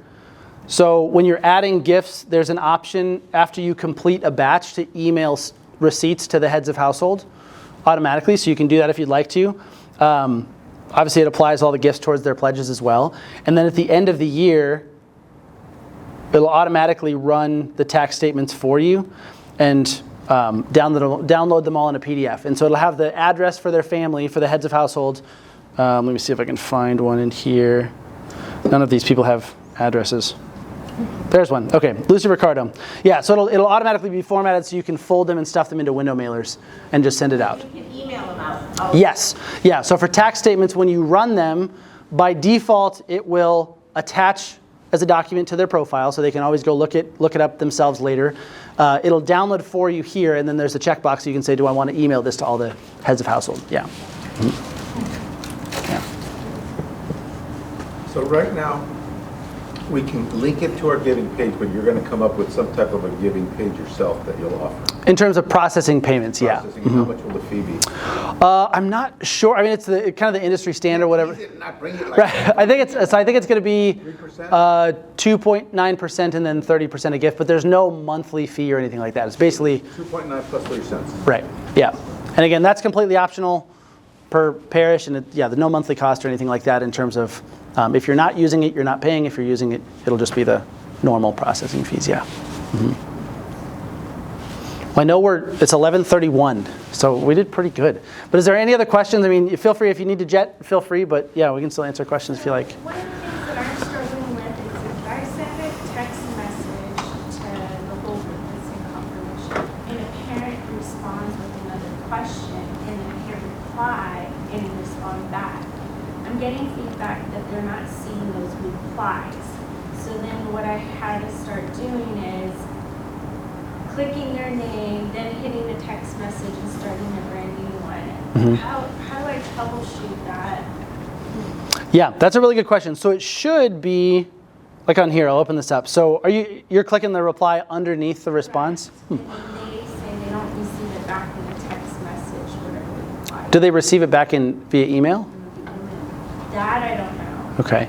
Because I think it should go back to them through whatever avenue they replied by default. If it was a text message, so default, everything can go back to I would think so, yeah. Yeah, if you have specific use cases, you can email us. We can look into it more. But I believe it should, if they reply from their inbox, the reply should route back to them via email and then vice versa, I think. But I'm glad to look into it for sure. Yeah. So during the initial training, I understood that only admins can see the text messages or the replies. So can everyone see this? Yes and no. So there's two types of responses, and actually there are none here. So so the direct responses are going to be private replies. They'll have the little padlock next to the person's name, and that just means that the admins and the person who commented are the only ones who can see them. Okay, but if there's multiple people responding to my email, they will all be able to see everybody else's responses? Not necessarily. Yeah, I mean, if you allow public comments, if you allow those to be on there for discussions or something like that, yeah. So in the, let's duplicate this real quick. So in the email composer, there's the comments option. Basically, if there's the padlock there, it's private and invisible to regular people, regular members. And if the padlock's not there, then other members can see that and respond to it if they want to. But in the comments box down here, you can always uncheck that so that any response automatically will get categorized as a private one. Yeah. Just a follow-up, even if it is public though, everyone's not going to get a notification every time there's a right. They Yes. have to go into their Flocknote. If it's a comment not back to them, then they would have to go look and see. Yeah. Admins, and you've probably seen this as you're sending things out, it'll say, do you want to receive emailed replies to this comment or texted replies or none? And so you can, yeah. Those are all off by default, especially for members, yeah. Another question I have is, for communication purposes, if they're not a note sender, and say it's a parent that wants to contact me through Flocknote, how is there a setting that they can look up my name or business manager and send us a message without a past email or past message? Yeah, it's a good question. So through Flocknote, unfortunately not right now. I think so. I mean, it would just be replying back to a message that they received, and that'll happen even, a 2-year-old email or something will see people say, oh my gosh, whatever. But usually I think people end up going to the parish website at that point if they don't know it. I think is probably the only reason that we haven't built something like that in previously, because usually parishes will just put their contact info at the bottom, or they can go find it if they Google the parish or something like that. Yeah. Mm-hmm. Yeah. I'm not familiar with Flocknote because I don't have time to do it. So with Flocknote people, did I miss that they're able to register themselves into the system? So we don't have to look at a registration form. Is that correct? Yes, right. So an individual could register themselves. Yeah, the grouping of households together is still kind of being built out on like the parishioner end. So it would still be like the admin at the parish would still probably need to join the household together. But there's a way you can have the head of household fill it out for themselves if you would like. But is that kind of what you're asking? So the individual can register themselves, yeah. So what we did because of COVID, we put our online registration through an outside source that is tied, of course, to our website. So then when anybody registers, we get an email from that outside source to say, here's a registration form. And we have to put it in. Mm-hmm. And that's helped because we don't have to read people's handwriting. Right. But does Flocknote people do that? Does it automatically register them into Flocknote? Yeah, good question. So there's not a comprehensive registration form yet, but if you have that already in place, odds are it's probably going into a spreadsheet someplace, and so you can take the spreadsheet, maybe a little bit of cleanup that we can help with, and then you can just import the whole thing in if you need to. Yeah. And then would it, after someone registers, we send out a welcome packet to that family. Mm-hmm. So then if they're able to register automatically into Flocknote people, would we get a notification that says, hey, this family registered? Yeah, that's a really good question. So that's another thing that is possible, it's just off by default, and so admins who need to be notified of that can be. So if they click on the purple notifications bell, it'll bring up your own personal profile, whoever it would be. And I'm going to actually open one of these other ones here. So under the info tab down at the bottom, let me see here. Actually, Garth might not be an admin. At any rate, on your own profile, there's going to be a checkbox at the bottom of that info tab that says send me a weekly admin report. And so just on every Monday, it'll say who joined, who left, any groups that you have permission to administrate, and that would include those people too. Mm-hmm. Okay, and then on the payment option, you said you guys are working on how far out do you want that? Yeah. Yeah, the plan will be for before the end of the summer. So it would be not intended to at first replace your online giving, but would be like the one-time gifts for RE sign up or fall festivals and stuff like that, but it'll be getting there eventually, yeah. How easy is it to migrate information from, say, PDS? So that question is relative, but if we try to make it as easy for all of you as possible. So I mean, as I'm sure all of you know, if a parish has had 3 secretaries over 5 years or something, everybody probably inputted information a little differently. The only thing that takes a lot of time is the need for any potential cleanup of data. But that's something where you can send the information to us. We'll do the cleanup as best we can and work with you for anything that we don't know how to do. And then the import itself is really, really simple. Yeah, so we can, like a week or 2 weeks, depending on how complex the information being pulled out is usually a good timeline for transferring over. Mm-hmm. Yeah. You said you guys have enhanced it. Is it like a form generator, or what is it like? Yeah, really good question. Yeah, so we can go and look at this real quick. So again, we'll go to this confirmation class here.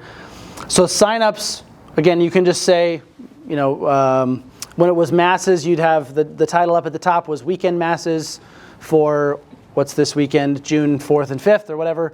And then you can have an item for each mass time with 100 possible slots. And then you can make this customizable for, or make it allow people to publicly sign up. So this is what it looks like when people come in to register. They can click the option, confirmation sign up in this case, click the button here. This is one of my coworkers that were in a household together for some reason on this test environment. But then you can register yourself and your spouse and your children, or uncheck that and just register one of your kids. So this would be how like religious ed sign up goes. We're grouped into a household together. and then you can click on sign them up, and then it'll send them a confirmation, and then there's confetti that comes down.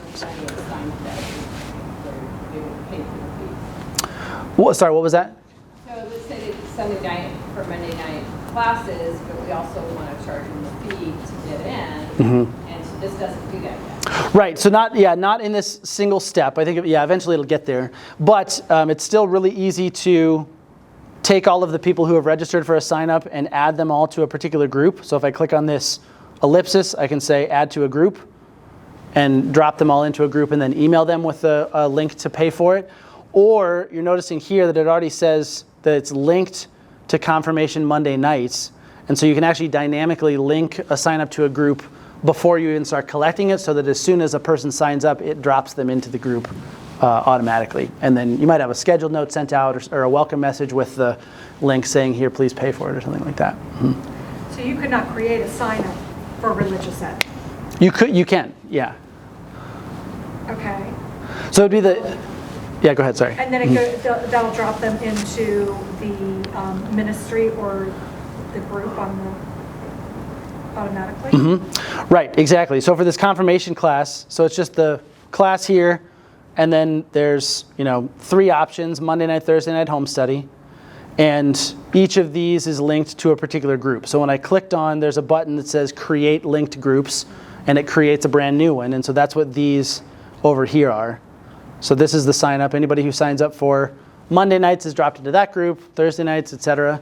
And then if they cancel or if they opt out or switch classes, it moves them between them as well automatically. And it applies to kids too. So if you have the households grouped together and the parent registers the kid, one kid for Monday night, one kid for Thursday night, it'll put them in each place. Yeah, is that helpful? Yeah, but I'll ask. Okay, we can definitely connect later too if you want. Yeah, for more. Yeah. So if you created a sign-up thing like this, you'd have to give people the URL. Like you might put in the bulletin to sign up for religious ed, click here, and then they'll take them to this page.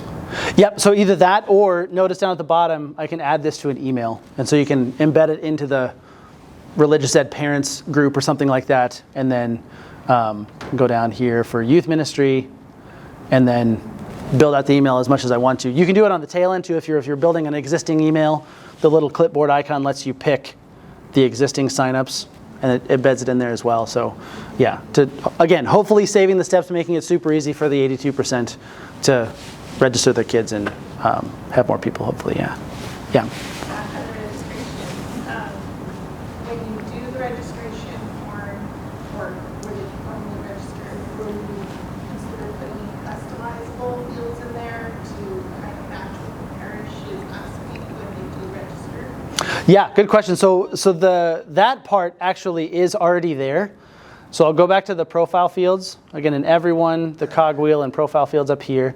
So we have some, I think there's 9 that are pre-built out, and I think the diocese might have just some commonly occurring ones that have applied. But then notice down here at the bottom, there's 5 types of fields where you can create ones. And so usually when we help a parish migrate, we say, okay, you're collecting these 20 or 30 fields, and so we're going to make one to match each one and then import those in. Good question, yeah. So is there any recording function on this, or you have to output it to Excel and get it that way? Yeah, good, really, really good question. So that's something we haven't had a chance to chat much about yet. But every group in your People tab has a filter option in the People tab next to the search. And so I should honestly have put that on the list because it's one of the other lesser known features. But you can filter through all of the stuff that you're collecting to spit out a group of people who meet a set of criteria. So works as you'd expect. If you just want to see, okay, something simple like who's part of a household, who's a head of household, I can click all those, and then the actions button in the lower right lets me take an action. So if I want to add them to a group, if I want to export just that list out, if it's under 50 people, you can dynamically just send that subset of people an email or a text.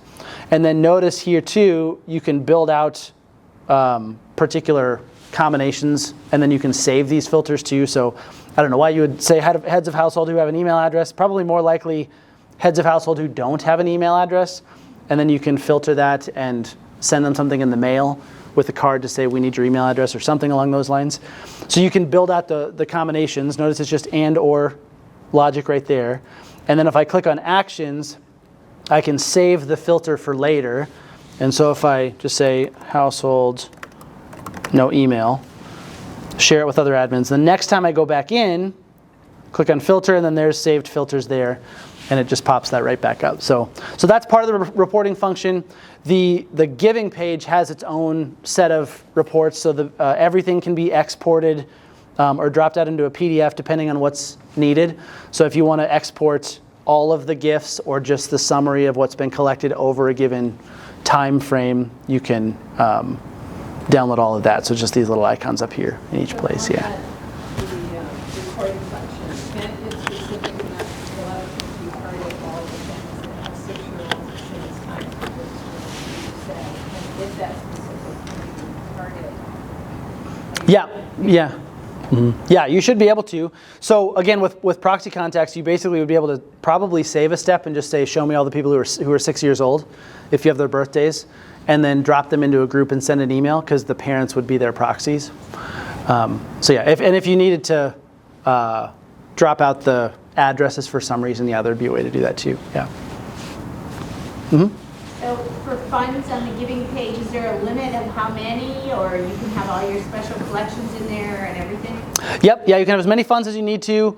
I think really the only limitation is you can only have one campaign going per fund at a time, which I don't, yeah, per fund. So I mean, you could just set up another fund just as easily.